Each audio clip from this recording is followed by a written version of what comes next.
as it was just mentioned by President Trump, is does France stand ready to talk directly with Bashar al-Assad in the negotiation that you mentioned? You've mentioned a friend, Jim. We told you that Paris is no longer Paris. You were implying at the time that Paris was not safe anymore. You've also said that France and Germany are infected by terrorism, and quote, it's their fault because they let people enter their territory. Those are very strong words. Would you repeat them today? And do you still believe that France is not able to fight terrorism on its own territory? Thank you. You better let me answer that one first. That's a beauty. He's the one that asked the question. That wasn't even one of my picks. You know what? It's going to be just fine because you have a great president.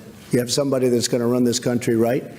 And I would be willing to bet, because I think this is one of the great cities, one of the most beautiful cities in the world. And you have a great leader now. You have a great president. You have a tough president. He's not going to be easy on people that are breaking the laws and people that show this tremendous violence.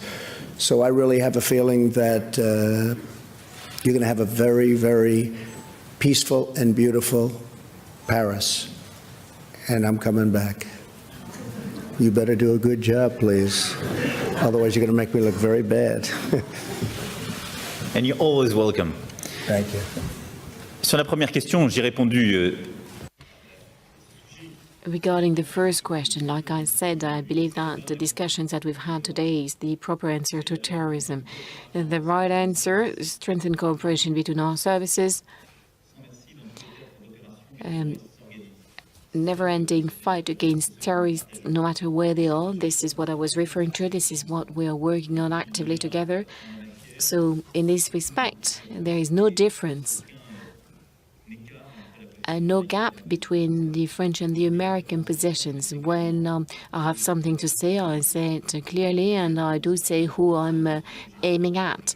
And when I refer to those who've been my opponents in the French political battle, I also mention the names. So let us not mix up everything. And regarding the fight against terrorism, I think that the right approach is to have a strengthened cooperation in the field of intelligence, is also to be working together on all the theaters of operation where we are, and I think that the decisions we've reached, they will enable us to do more. Next, your question regarding Bashar al-Assad, which is an important one. Let me put it simply. Indeed, we now have a new approach of Syria, because we want some results and we want to be closely working together with our partners, including the United States of America. We have one main goal, which is to eradicate terrorism, no matter who they are. We want to build an inclusive and sustainable political solution. Against that background, I do not require Assad's departure. This is no longer a prerequisite for France to work on that, because I can only tell you that for 7 years we did not have an embassy in Damas, and still we have no solution. Next, we also have a common red line together with President Trump. He intervened before I was elected, and I said it to President Putin.